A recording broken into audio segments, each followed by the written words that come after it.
आपसे बहुत छोटा टॉपिक डिस्कस करने जा रहा हूँ, लार्ज इंटेस्टाइन। तो इसको जल्दी से देख लीजिएगा, इसमें कुछ है नहीं ज़्यादा, ठीक। तो यहाँ पर हेडिंग डालिए लार्ज इंटेस्टाइन। लार्ज इंटेस्टाइन ये ह्यूमन बॉडी में 1.5 मीटर लॉन्ग होती है, 1.5 मीटर ओनली लॉन्ग होती है।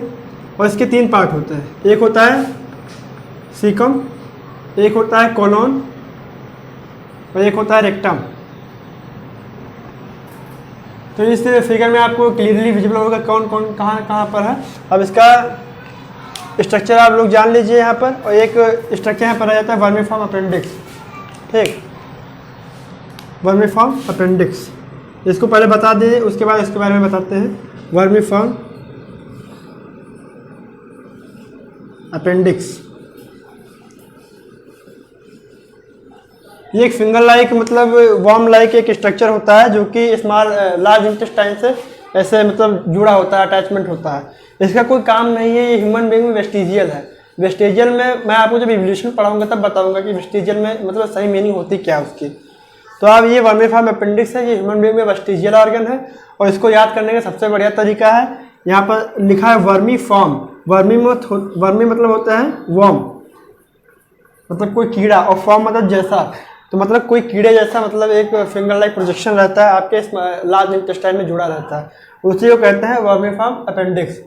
अब इस तीनों पार्ट के मतलब जल्दी जल्दी फंक्शन देख लीजिए। तो इसके बारे में आप देखिएगा, जो एब्जॉर्ब मटेरियल है, मतलब जो एब्जॉर्ब मटेरियल है, एब्जॉर्ब मटेरियल है, इंटर थ्रू सीकम। जैसे यहाँ पर मैंने आपको पिछले वीडियो में बताया था कि यहाँ पर एक जंक्शन होता है इलियम और इसके लार्ज इंटेस्टाइन के बीच में।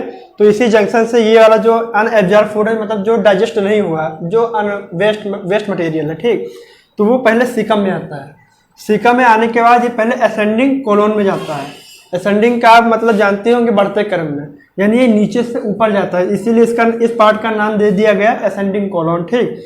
तो यहाँ पर जो अनएब्जॉर्ब फूड है वो पहले असेंडिंग कोलोन में गया, उसके बाद ट्रांसवर्स कोलोन में गया, उसके बाद डिसेंडिंग कोलोन में गया, ठीक। और इसमें यहाँ पर कहा जाता है कि यहाँ पर maximum amount of water absorb होता है। तो ये भी लिख लेते हैं, ये जो कोलोन सेक्शन है, इस सीकम में केवल इतना ही। और दूसरा पॉइंट है कोलोन, यहाँ पर कोलोन, यहाँ पर स्टार लगाए दे रहे हैं, और यहाँ पर भी स्टार से आप समझ जाइएगा कि यहाँ पर कोलोन लिखा है, ठीक। तो कोलोन में मैक्सिमम वाटर एब्जॉर्प्शन और वेस्ट मटेरियल ट्रेवल थ्रू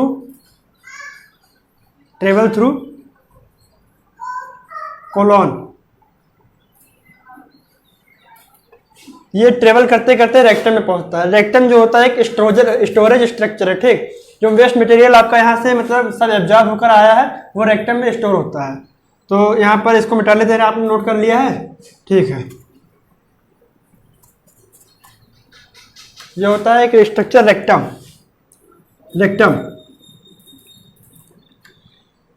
ये होता है स्टोरेज स्ट्रक्चर, ये होता है स्टोरेज स्ट्रक्चर, यानी स्टोर वेस्ट मटेरियल्स। और यहीं पर आपका होता है एक स्फिंक्टर मतलब एक ऐसा मसल जो कि आपके मतलब एनस को मतलब रेक्टम को रेगुलेट कर रहा है कि वहाँ से आप एग्जशन करेंगे कि एग्जशन नहीं करेंगे, ठीक। तो यहाँ पर रेक्टम के just behind, just at the end sphincter is present